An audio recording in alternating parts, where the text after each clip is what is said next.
Huron River Watershed Council, and was invited here by Suzanne to come talk to you guys about rain gardens. And we'll get into that, but I also want to introduce my colleague, Raylan Maroney, in the back. She's been helping us build out this program and is taking a class herself on how to design and build a rain garden. So she's new at it too, so you can ask her questions that would be good for that I may not think of the answer to. But this is very meant to be kind of an introductory overview, so feel free to stop and ask me questions throughout the presentation. I'm going to cover a lot of different aspects of it, and hopefully they'll get to what you're interested in. But if not, at the end we'll also have some time for Q&A, and then I'm happy to talk to you one-on-one after we sort of settle down. Okay, so I am going to talk to you about, come on in, about the what, why, and how of rain gardens. We won't be talking about shoreline stewardship today because there's enough to talk about with rain gardens, and I think that's what was determined to be the interest here in South Lyon. So that's what we're going to focus on, and that'll be enough. I think we can talk all night about rain gardens. But first, let me talk to you a little bit about who we are, the Huron River Watershed Council, in case you're not aware. Who in here has heard of us before? Right, so you guys have heard of us. But we were founded in 1965. We're the oldest watershed group in the state. One of the oldest in the Great Lakes region, in fact. Our main focus is to protect and restore the river for healthy and vibrant communities. So we do care about the resources and the environment itself, but we're also interested in connecting the people who live in the watershed to the river and finding new and different ways to do that. So we're always interested in hearing from you all how you connect to the river, how you want to connect to the river, and where the issues are. The Huron River watershed is all the land that drains to the Huron River, it's quite a big area, 900 square miles of drainage, starting up in Oakland County and the Straits Lakes, going all the way to Lake Erie. It drains directly to Lake Erie at the Huron River estuary there. 125 miles through 7 counties, 63 local governments are some of the statistics. Over 650,000 people live in the watershed, so we have some great resources and also a lot of people, and that does create some amount of conflict in uses and in quality. We have over 90 species of fish and dozens of sensitive reptiles and amphibians in the watershed as well. We have the only catch and release smallmouth bass fishery in the state on a river, and that makes us unique as well. And then we also have a protected river district that sort of goes hand in hand with that protected fishery as well. And our main challenges are in our stormwater runoff, dams and impoundments on the river, the effects from climate change that we're seeing, and bacterial contamination, among other pollutant contaminations in the river. Just to, if you're not familiar with the watershed, this is where you are in the watershed. So you guys all live in the Davis Creek watershed. Were you aware of that? I should have asked. It is also sometimes called the South Branch of the Huron River because when they do come together, the main stem of the Huron River and Davis Creek, it's about almost equal the amount of volume that's moving through each of them. Davis Creek is quite large. It drains, it is our second largest sub-drainage in the watershed by land area. And then, so what we do, how we focus our work is in 4 different areas. We work to study the watershed and the river through a variety of scientific programs that involve volunteers. So we do have a lot of volunteer opportunities. So if you're interested in that, or you have your friends and neighbors, children that are interested in volunteering with the Watershed Council, let us know and we can connect you to that. And so we use that data to learn what's going on, figure out the quality of the river and the watershed in a lot of different areas. And then that helps inform us about what to do about that. And the what to do comes in two main areas. Protection. So we do have some really high quality resources in here on the river watershed. We have some really high quality waters, and we want to keep those that way.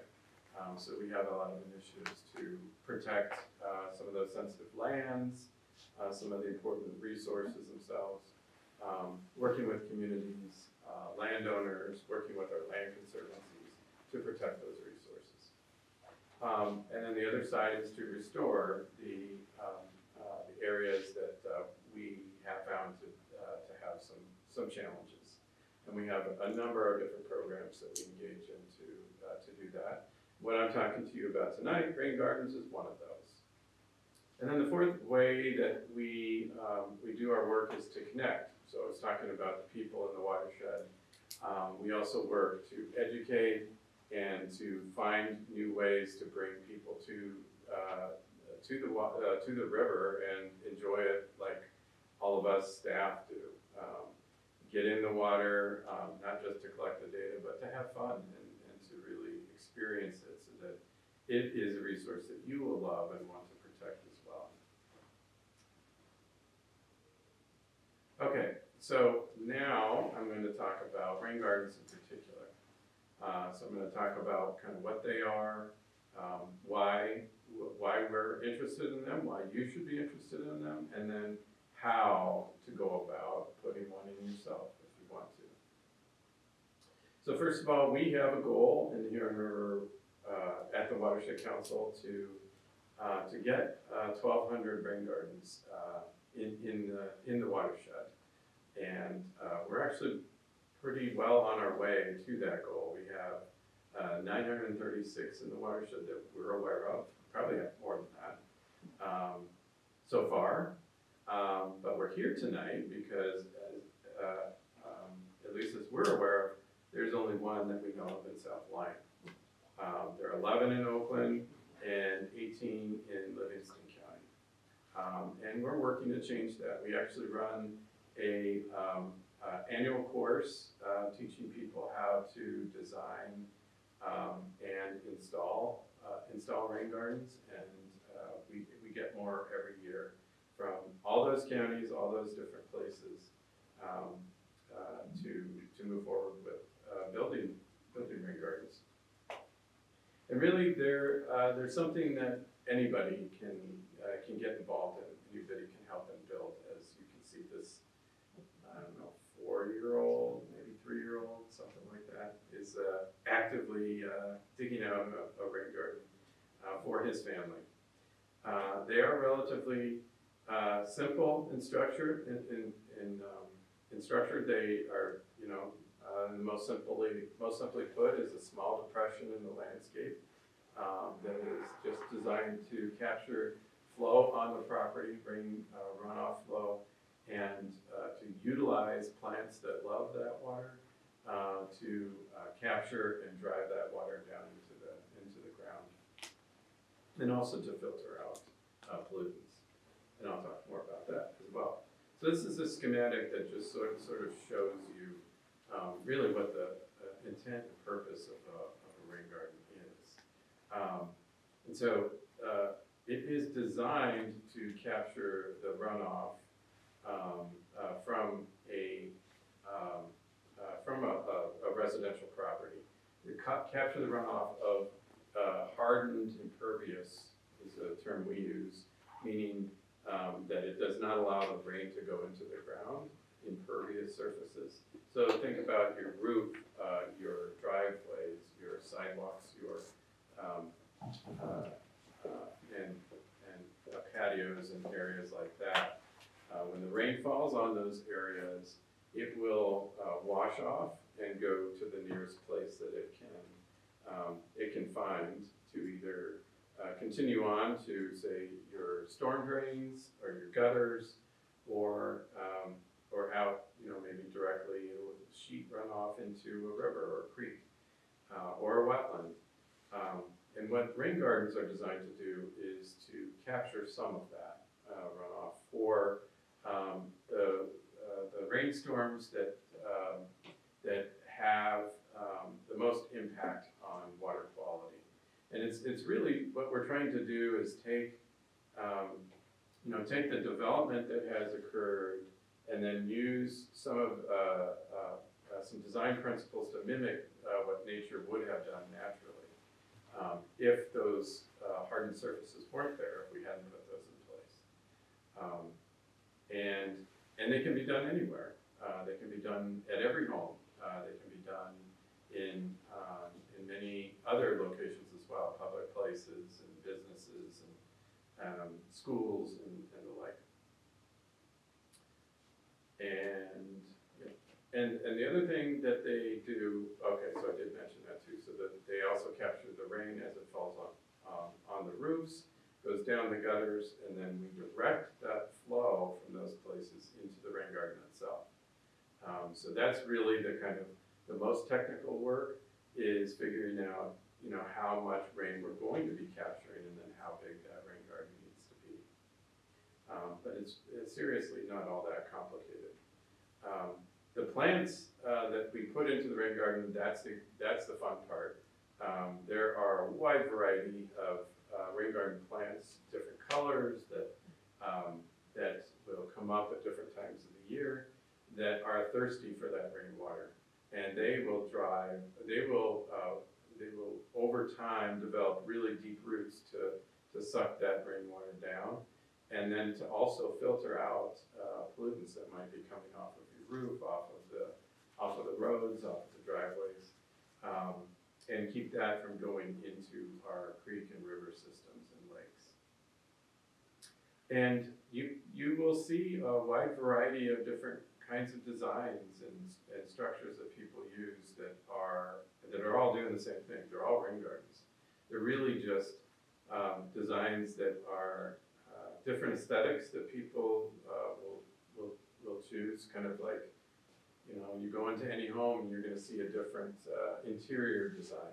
Well, you will also see different landscape designs using these rain gardens. Plus, just about every property has its own challenges that you're trying to address. So that's why you'll see rain gardens that, I like to say that no two rain gardens are the same. They're like fingerprints. And you can express yourself in your own rain garden. All right, so I'm going to show you a few examples. So this was a home. A couple of residents here had moved in, and they noticed, especially every spring, but a lot of times after some heavy rain events, that they were getting a lot of flooding between their home and their neighbor's house, and then a lot on the property itself, and so they wanted to address that. And so you can kind of see some of the puddling in the surface, on the surface, and then running along the property line there that they were observing. And so they planted a rain garden, and those ponding experiences stopped. The garden, as you can see, is thriving.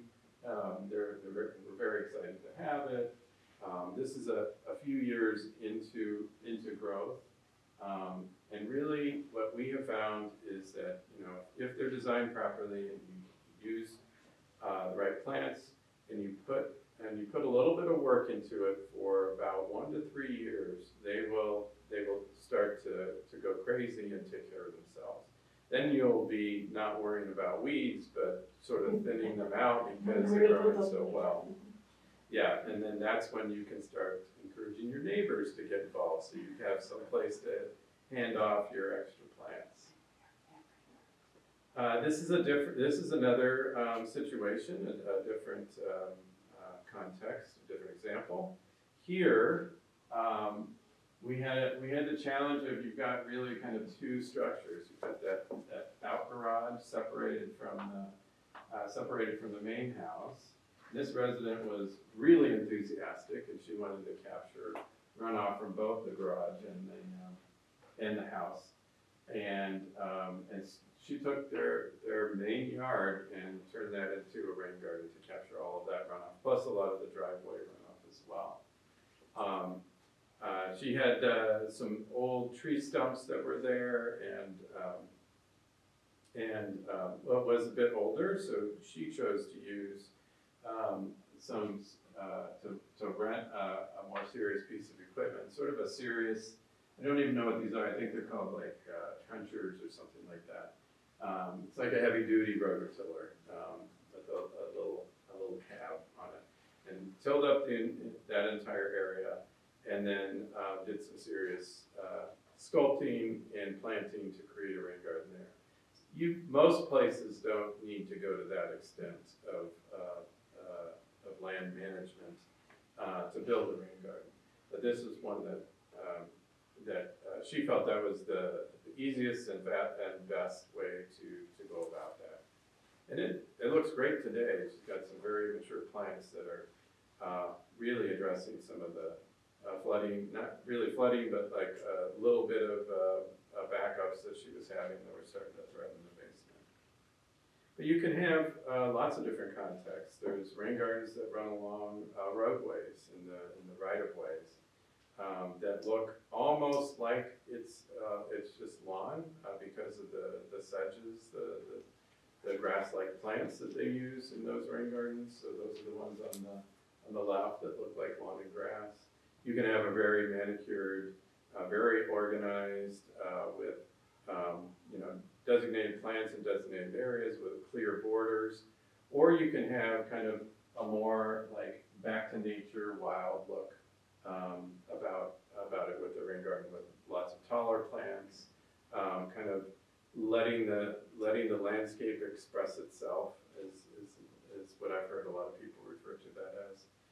But you can judge for yourself what you think looks good, and it's really nobody else's business to decide what you like, except maybe your homeowners association. So make sure you talk to your neighbors and any associations you might be working with.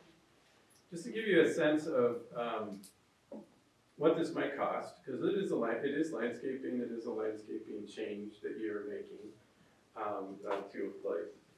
And it really depends on how you approach it.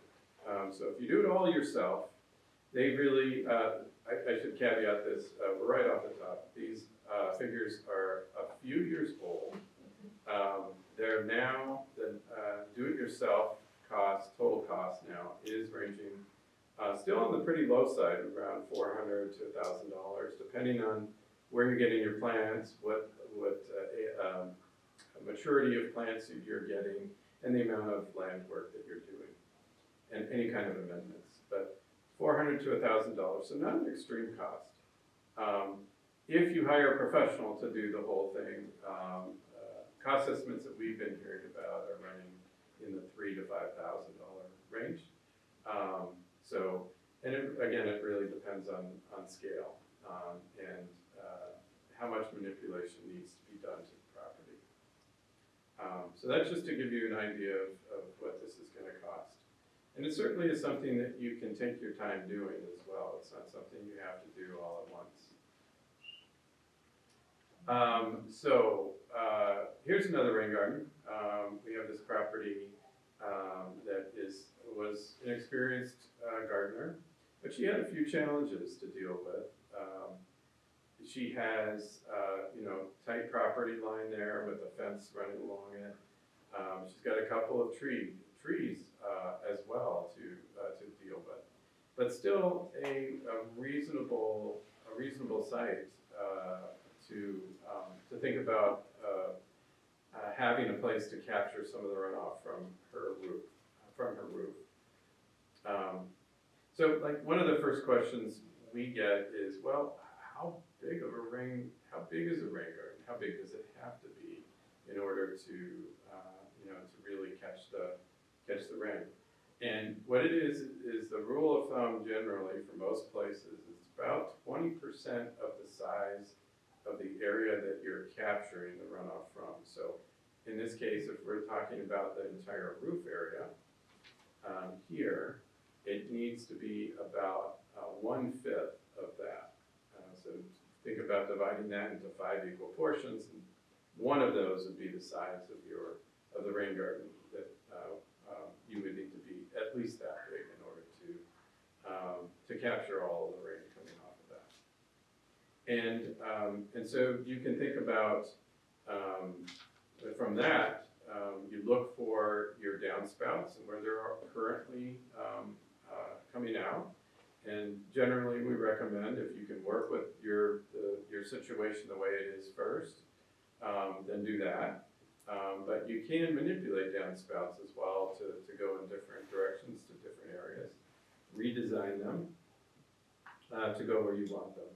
But in this case, she had a nice area between the two trees that she could place a rain garden. After you figured out kind of where you want to develop a location, a rain garden, you'll want to test the soil to see how good is the soil itself at infiltrating. How fast does the water go down in the soil? Or how long does it stay ponded on the surface? So we have a very simple test that residents can use. Just dig a small hole. It's about the depth of like one shovel head, and you fill it with water a couple of times, and then you just time how long it takes that water to go down, and that gives you a sense of how good the infiltration is. And what that then does is that gives you some information on your design, both how big or small you can adjust the size of the rain garden, or how deep you can make it go. So there are choices with all of that, and the class that we run sort of teaches you how to assess all of that on your own property. And then from there, once you know, okay, I've got reasonable draining soil, and even if you don't, you can still do rain gardens in those areas. You just have to adjust the design to fit your context, to fit the soil, to fit how much water you're going to be getting. But then you move into design. So once you know the size that you're trying to get to, we teach in the class some of the restrictions, so some of the things that you want to stay away from, and then design considerations, like what shape do you want that to have, what kinds of plants, what kind of color, how much work do you want to do over time to maintain that garden. So, the more different kinds of varieties of plants you have, the more work it might be to keep it that way. So, people who sort of just want to put it in and watch it work, they'll probably go with 3 or 4 different varieties, and then just let it go. Those experienced gardeners who are really trying to show off in their neighborhood might go for a wider variety of plants, and you can change those over time. That's sort of the fun. It's sort of like, I think of gardening with wildflowers. It's sort of like painting on canvas. You have this white canvas to start, and you might start doing something that is inspiring you, but as you get paint on that canvas, you might see something else start to emerge, and then you can work with that. And the rain gardens work that way too. Some things will do really well, like you got it right, you planted it in just the right spot, they love the soil, they're getting enough water, and they thrive. Other plants, first few years, they might struggle, they might die off, and then you realize, well, maybe it really wasn't suited for there, and you can try to move it, or you can try to put a different species in that place. So that's sort of the fun of gardening, and if any of you, how many of you guys are gardeners, just generally, like you're gardening on your properties? So you probably know the fun and the struggle and the challenge with gardening, but that's all part of it. So this, what I'm showing here, was a professional design. It doesn't have to be this complicated though. Designs can be very simple. But this is the design that was used for this particular rain garden. This is one of the first ones that was ever built under this program that we're now teaching across Southeast Michigan. And you can see the blue arrow there showing where the downspout comes out. So they took the downspout, buried it in the ground so that there's still a pathway getting to the backyard, over lawn, and then it comes back out into the garden up top.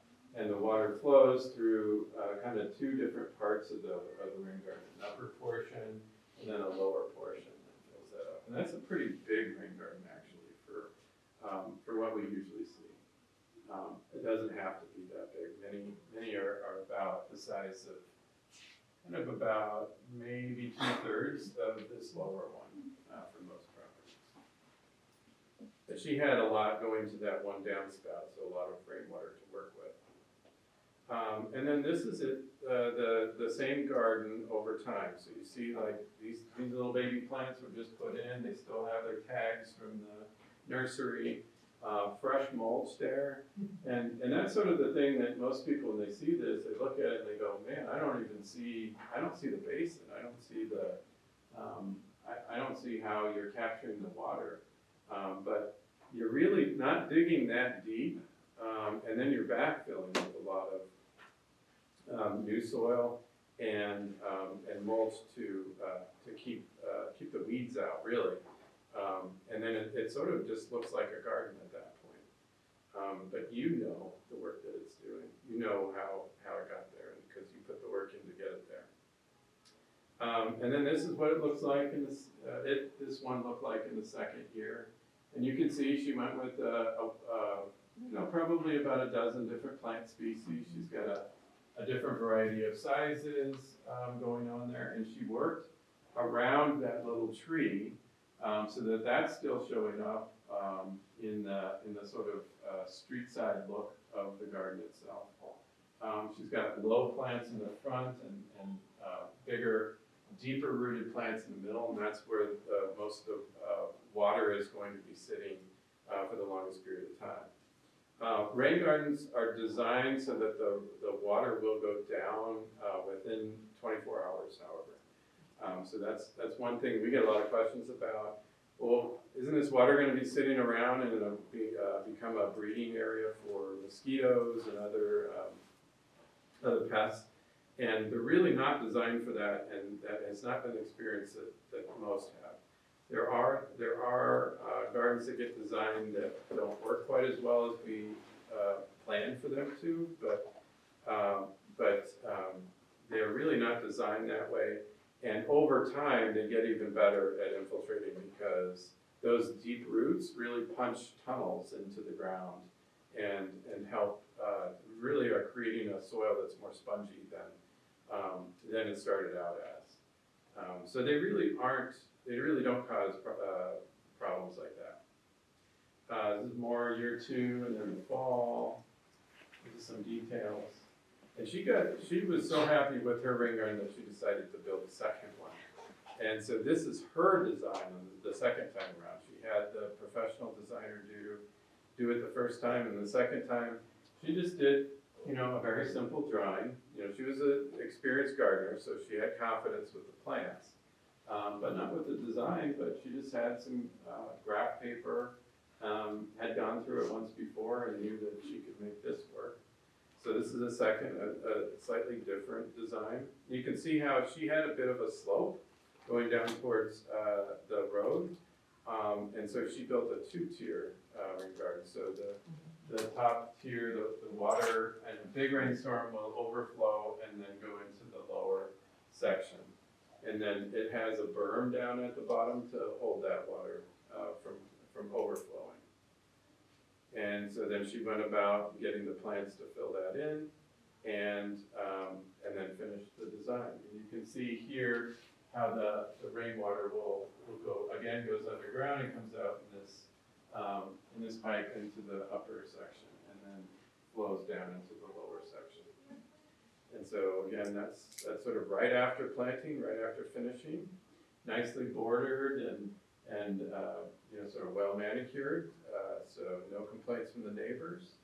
And then in that very next spring, so I think she planted that one in the fall, and so the following spring, it went crazy. So she really found a good spot for it. And then by the third year, it was full and really expressing itself. And you can see she used a lot of the taller species. If you're concerned about that and that looks, you know, too big and wild to you, you can certainly use smaller species, and there's a lot of choices to make there in how you go.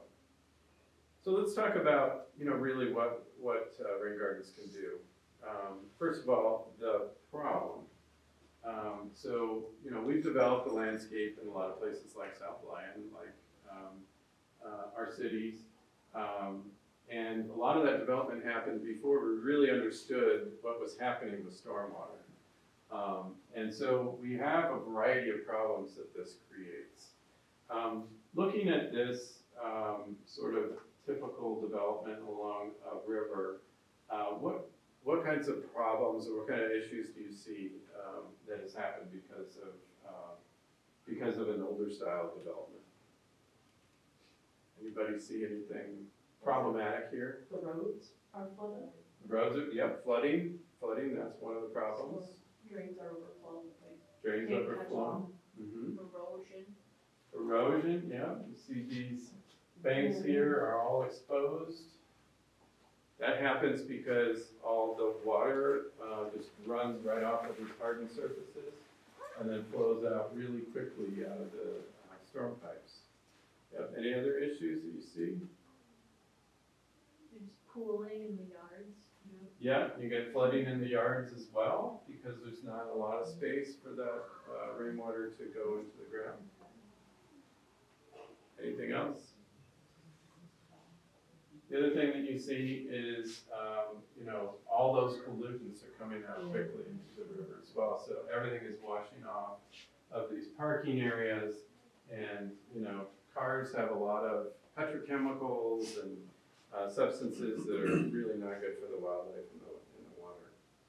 But so the genius of rain gardens is that we can take a context like this and we can transform it over time.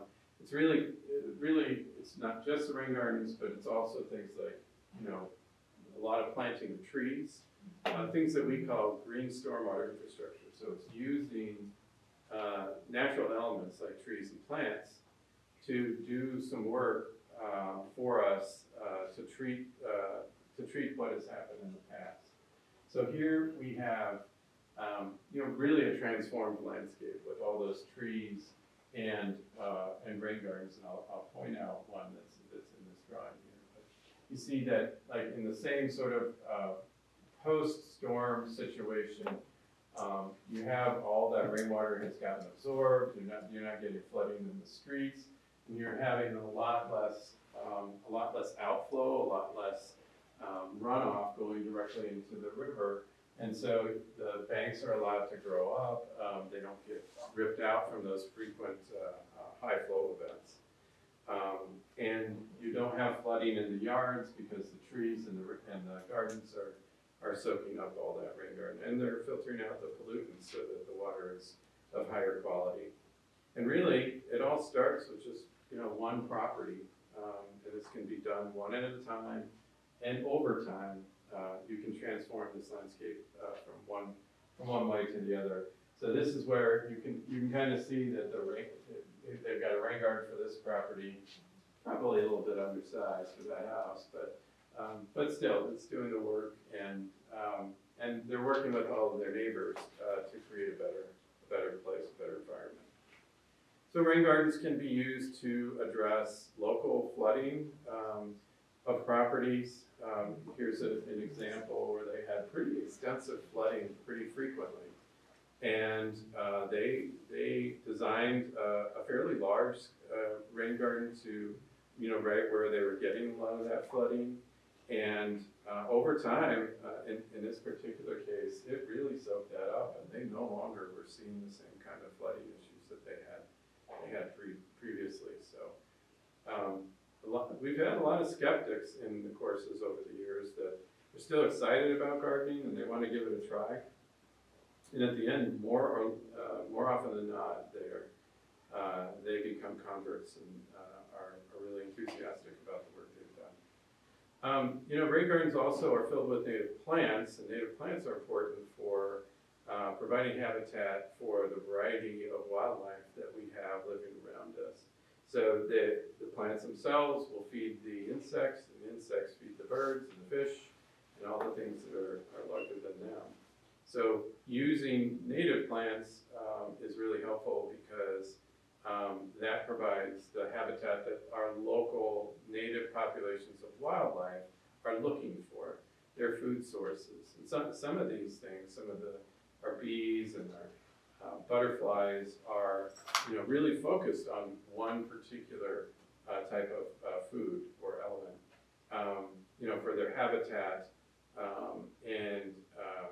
Over time, we've lost some of these native species, and that in turn affects our native wildlife as well. So that's another benefit that rain gardens provide. So then looking at design, looking at where you would, how you would go about putting a rain garden in, we have a number of considerations, and I'll go over some of them. But you learn a lot more detail in the courses that we offer. So if you're interested, at the end of this, we can tell you what your next step might be. So the things that we consider about, like what does your space look like? How much room do you have on your property for this? What kind of sunlight do you have? Are you living in a wooded lot, or do you have pretty open, sun-exposed area? That will help you with plant selection and also for where to put them. Where is the water coming from, and where does it look like it's going to currently?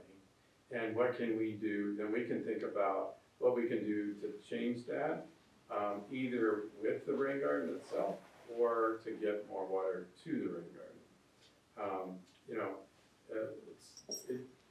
That is sometimes the biggest challenge, but if you keep in mind that water tends to go downhill, you usually can figure out what the rain path is and help design where you might want to place a rain garden. And you just have to make sure that you have all those thought through before you take the step of actually putting a shovel in the ground. And we try to follow the same sort of reasoning that our medical professionals do, which is first do no harm. You don't want to end up manipulating runoff flows to, say, flood your neighbor's basement or your basement.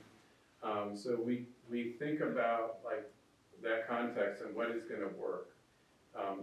People have ideas, and it's good that they have their ideas, but not all ideas are workable. And so we teach you in the class just how to avoid the common problems that people face. So things like not really having enough space in a particular area to put a rain garden. As I've said, most houses can put rain gardens in. It's just a matter of figuring out where they have space to work with. What do the slopes look like? Are they really steep, or are they pretty gentle? What obstacles are out there in the way? Do you have things that need to be avoided? There are things like septic fields that you want to take into consideration if you're not on city septic system. And are there other hazards? You know, we need to avoid gas lines, we need to avoid water lines, and we have ways to consider all of that as well. And then ultimately, what if we just really haven't gotten the design right? And we address that mostly with making sure that you have an overflow so that when the rain garden fills up, it has a place to still go and it doesn't back up into places where we don't want it. We don't want it in the basement, around the foundation of houses or our neighbors' places. So you just want to make sure that you've got a place to send the excess water to. Sizing is a big part of the discussion. So again, we follow the 20% rule. You take the roof part that is that you're trying to capture, and in this case, we've got one downspout that is capturing a part of the roof. Most of the times, your downspout system will be capturing different sections of your roof, and so you just segment that off. And we have some pretty easy tools to use to help you do that. And then you would make your resulting rain garden about 20% of that size, in most cases, on average. And then the rain garden itself will end up being, after you're all done, about 6 inches in depth. So from the surface, it'll be about 6 inches down. You dig a little deeper than that, but in the end, it'll be about 6 inches in depth. And yeah, and then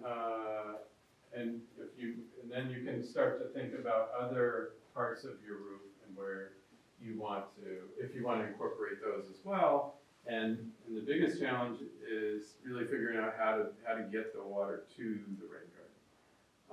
So you follow, starting with your downspouts. Well, what can I do with that? And we have a variety of ways that you can address that. I showed you in some previous examples that you can go underground and have it pipe out to the rain garden. You can go overland and create a little stream to take it there. I've even seen some things where people take their downspouts and cut them off and then have a little waterfall coming over and drop, and you kind of walk through like a pergola that, where the water then comes out on the other side so that people can still walk around the rain garden. There's all kinds of creative ways that people have figured out how to move water. In the end, like for most homes and subdivisions, you will be working with a garden that will be about the size as a parking space. That's a real general rule of thumb. So if you're thinking about your own property and what your house looks like, you can get one rain garden to address part of your roof runoff in about the size of the parking space. And that's not too much area to have to manage. So that's why we think that anybody can do this. And so there's other considerations you'll want to think about. So you are digging some dirt out. Like, what are you going to do with that? Usually, people will find a place, usually pretty close to the rain garden, where they can use it. Well, oftentimes you'll use it to create the berm to contain the water in the rain garden itself. But sometimes you might need to find somebody to take it off of your hands, and we have lots of resources for you to use to think about that. We also have ways for you to encourage your neighbors to help you out, or your friend, or other partners in the neighborhood. That's a great way to get to know each other and to also encourage others to do it as well. Usually you can get lots of help on the planting part of it. It's harder to get help on the digging part, but most people are it is a new concept for a lot of neighborhoods, and I think you can get a lot of interest in that as well. If you're in a situation where it might be difficult for you to do the digging part. But we have other things to consider, and we're working towards developing a program to provide those services as well. And sourcing plants, friends and neighbors are also good for that. That's sort of the thing that most gardeners have fun with is picking out the plants, and we have a long list of plants that have different features that you might get excited about to consider for rain that will do well in rain gardens. And rain gardens are very interesting in that the context that they have is they are both wet and dry at different times of the year. And so we really have developed this list of plants that do well in that particular context. And not all plants do well in that, but there are plenty. And so you can see a lot of different designs that will feature different kinds of plants and a range of colors and shapes and sizes. And we have lots of lists that will work for almost any property that you might think of that we go over in the course. And we talk about throughout the course is how to make those selections, what to put where, how many plants do you need, what size should you get, where should you get them from, and how to pull all of that off. And we have lots of resources on our website as well. So if you look at our lawn and garden section of our website on what you can do at home, you'll find all this. You'll find information on the courses that we're doing to teach people how to do this themselves. We have resources on where to find native plants for rain gardens, where to find a consultant if you want a professional to do the whole thing. We also are offering assessments that we provide. Our staff will come out to your property and we'll take a look and we'll talk to you about a number of different options, and we'll answer you directly. If I put a rain garden here, will it work? Is this the best place? We can talk to you about that. We have information on where to get trees if you're just interested in planting some trees and you're not quite ready for a rain garden. And then we also have information on what plants not to plant, the invasive species that might not, your neighbors might not appreciate, or that might just take over and not do what you were hoping for. And many more things there. So, if you're excited about this, you can sign up to get some more information about our assessments. We are offering them starting this summer. We'll be scheduling those, and you'll just pick a time. We'll be out there, walk around your property for about 45 minutes.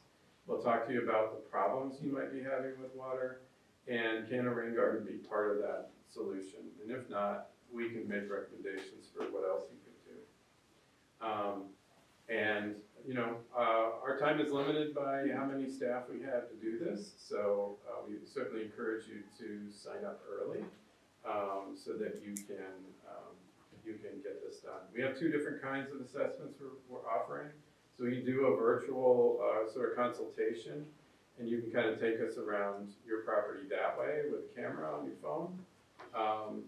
Those we offer for $100, and this pricing is it's really not even sufficient to cover our time, but we're really trying to encourage this to get started here, so that's why we're offering them at these rates.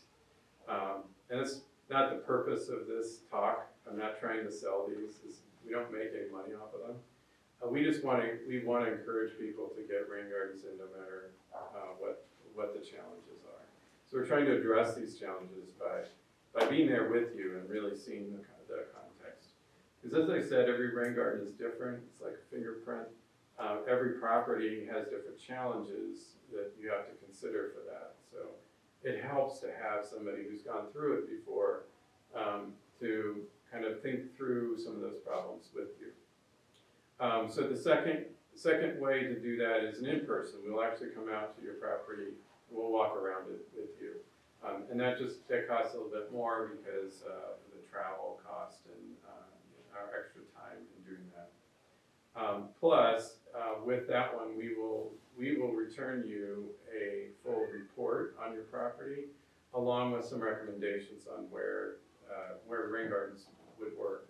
We'll do the calculations on how big the rain garden needs to be, and then link you to those resources for how to get started. And that's about it. Oh, I guess I got these out of order. This last one is just that soil matters. I talked about the infiltration test to look at your soil, and that's the main thing that we use to adjust the sizing. So if you have really poor draining clay soil, you make your rain garden a little bit bigger at first, maybe not as deep. But if you've got sandy soil, you can go smaller and deeper. So that's the main thing that we talk about there. So I think, yeah. So I'll just go to the end there and say thanks for your time, and we've got plenty of time for some questions. Ray Lynn has one, yes. What if I don't have enough space to cover the 20%? Is it still worth it for me to put in a rain garden? Yes, because what you're probably thinking about is 20% of your entire roof drainage. And you don't have to do that, you don't have to capture that. Most roofs have different downspouts. And you can design a rain garden to capture just one of those downspouts. And so that'd be a portion of your roof, and then you only have to take 20% of that portion to size your rain garden. So you can make a rain garden work on just about any property. Exceptions would be if you're living in an apartment complex, something like that, where you would have to work with your landlords to figure out, can we do something in the public areas or the shared spaces? And we've had some good experience with some of those, but you gotta get the landlord on board if you don't own your property. Yeah? Are you better off creating multiple smaller rain gardens if you can, or would you say just manipulate your downspouts more? Like if you already have multiple areas on your property that water's collecting? Yeah, it really depends. It depends on a number of things. Slopes, like where, thinking about where water is already ponding, that's the best guide for like where to put a rain garden. But a lot of the considerations are aesthetics. Would you prefer like kind of one big area where you could say, like this is the rain garden, I want to put a sign there and I'm going to be excited about it? Or do you want to have like several around the property and kind of expand those out, for more opportunities to garden? You can do it either way. If you do the bigger one, then you do need to manipulate your downspouts or the flow from the downspouts to get all that rain there to do a bigger one. But you can do multiple, and that's usually when we do these assessments, we look at all the options and say, well, this is your easiest one, but this might be the best place, like if you really want to get into the gardening. So we talk about the challenges that each one has and the advantages that other locations have. Things like sunlight, avoiding trees and tree roots.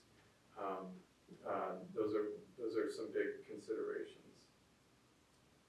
How do you go about registering a rain garden if it's already established? If you've already built a rain garden? Yeah, we have a regional website that people can go up and upload the information for their rain garden to show it off to the rest of the world and really let us know that you built it so that we can account for the work that it's doing. And it's really just a small amount of information. It's like one picture of it, or you can do more if you like, but and then some of the basics, like what's the area,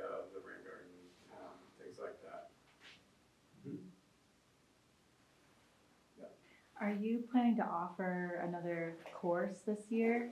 Because I know We the are. one is, We Done have or one, just unfortunately, wrapped we have one running right yeah, now. And that's our virtual course, or it's a hybrid course, really. We do, that's virtual training. You're in a virtual class with a small cohort, so like about 8 students that you're taking the class with. It's a bigger group altogether. We have about, I think we have like 90 students in it right now across Southeast Michigan. And then you break out into those smaller groups and talk about your designs and your challenges. That one, so you do all that virtually, and then we have tours of existing rain gardens that are a second part of the class, so that's what makes it hybrid. We also have an in-person class coming up in April, and that is primarily for the residents of the city of Ypsilanti. But there may be space available, so pay attention to our website. If there are some extra seats available, then you can sign up for that, and that's all in person. So you'll have to go down to Ypsilanti, because that's where the course is, and you can take it there. But then we will be offering the hybrid course again next year at about this time. Along the Huron River, how are you controlling invasive species? Well, it depends on what the Phragmites? Phragmites. That's a difficult one. We try to work with local partners on invasive control. It's usually where we're doing a broader restoration process. So we might see a landscape that, like we could make into a really nice place. It's already got some nice features to it. Maybe it's along the river. And then we will address the invasives as we go. I don't know that we have any projects where we just do invasives removal. But Ray Lynn's working on a really big project, doing a restoration at a hospital campus. Massive restoration. Do you know how much you're restoring there? It's 103 acres of woodland, wetland, and prairie. So we do have Phragmites treatments in our wetland areas that they do connect to the river. It's just not right along the river. But yeah. And we do some burning in those too, but burning isn't enough usually to drive out the Phragmites because they get in there so densely. It really needs to be full herbicide removal, burning, and then replanting to really get them back into shape. Yeah. Speaking of the Phragmites, I've heard something that with people are mitigating Phragmites by basically drowning it. They cut it below the surface of the water, and when it starts to grow back up, they cut it back again. They don't pull it, uproot it, because that makes it worse. Just cutting it below the water level seems to drown it. It Okay. dies out. Have you heard of such? I have not, but that's, I'm not an expert necessarily in Phragmites treatment. We typically, like if we get into restoration projects, we're hiring professional contractors who do a lot of that work. I don't know, has David Mendel talked about that? No, can we do hand wicking? I haven't heard anything about, should we just use herbicide on like a cotton glove? We do it that way. I haven't heard of any drowning or anything like that, but he does. We have like almost 2 full acres of Phragmites, so I think if we were to go back and then have to keep doing treatments like that, it would take a lot longer. So yeah, but I'm sure there are other ways to get rid of it. Uprooting is probably not the easiest, just because they're pretty aggressive. But yeah, it could be something that works. I've never heard of any Right. we use obviously contractors, so they're doing usually big projects. Yeah, what I have heard is that, Phragmites are marshland plants, right? And so they thrive in areas where they get a lot of road runoff, and it's the salts on the road that are really like encouraging Phragmites to thrive. So if you can control the salt runoff into those areas, and they get flooded with fresh water, the Phragmites will die back over time and get replaced by other species. But those are things that are hard to do, and they don't work in every context. And you think about like a big restoration area like Ray Lynn's working in, and we can't change the hydrology there, so that would be really challenging. You could go through and cut frequently, so I could see that working, but yeah, I haven't seen any papers on it, but I'm not, that's not my area of expertise. But a good question. Other questions?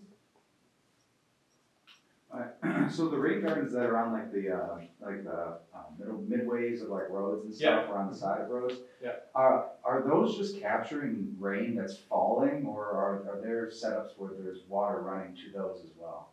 Usually they're designed with road runoff to capture road runoff. If they're designed correctly, that's the way they should be, because then they're actually doing work to treat that impervious surface there.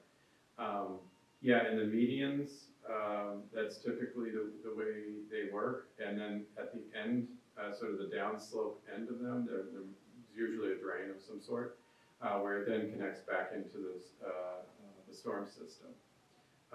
And then a lot of the ones that are along right-of-ways will also do that. So you might see it, if you're driving along, you'll see like a cut in the curb, and that allows the rainwater to get into the right-of-way rain garden. And then again, there'll be either an overflow back into the curb and gutter system, or there'll be a drain to take that into the system that way, through a catch basin of some sort. And that is something so that's another context that some people choose to do in the right-of-ways. You just have to keep in mind that that's not, technically you don't own that part of the property. It's owned by the municipality, or the road commission might own that. The part that goes up to the sidewalk usually, some people call it a double strip, or I've heard some other terms for it, but you can do rain gardens in those. You just have to work with whoever owns that to make sure that they're not going to come in and cut it all down.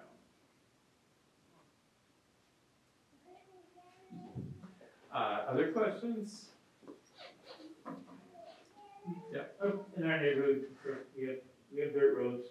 Okay. And over the years, the road supposed to be ground and the water should be running off to the Right. side, but it gets kicked off to the side, and eventually there's a ridge, and then the water runs down the edge of the road and creates erosion and into the stream from there. Right. Do you get involved in anything along those lines, or is that something that's? Sometimes it's usually we will work with the local agency, especially if it's like a really bad issue, like where you're getting significant erosion, you've got a lot of neighbors affected. We will work with the local agencies, whether they be the road agency or the local municipal government, and figure out what needs to be done, who they can hire to kind of do a redesign, and then get the funding to support a project to restore that area to a more functioning system. It really depends on how big the problem is to address. We have 905 square miles to manage, and we prioritize based on the scale of the problem. How we work. So what do you guys think? Are you excited? Who's thinking they might try to build a rain garden? Yeah? All right. I'm glad to see that. Well, let us know how we can help. Happy to talk more, happy to answer your personal questions about your own properties. I can't answer every question because I'm not there on the property, but that's why we have these assessments if you want to do that. And even if you just are maybe interested in assessments, you're not obligated, just give us your contact information so we can send you more information and get you connected. But I'm happy to stay here and continue to answer questions. But if you've got someplace to be, you won't be rude if you get up and leave. I appreciate your attention tonight and for you coming out to just hear more about this cool idea about how to do your part to make the Huron River a little bit better. And thanks for stopping by.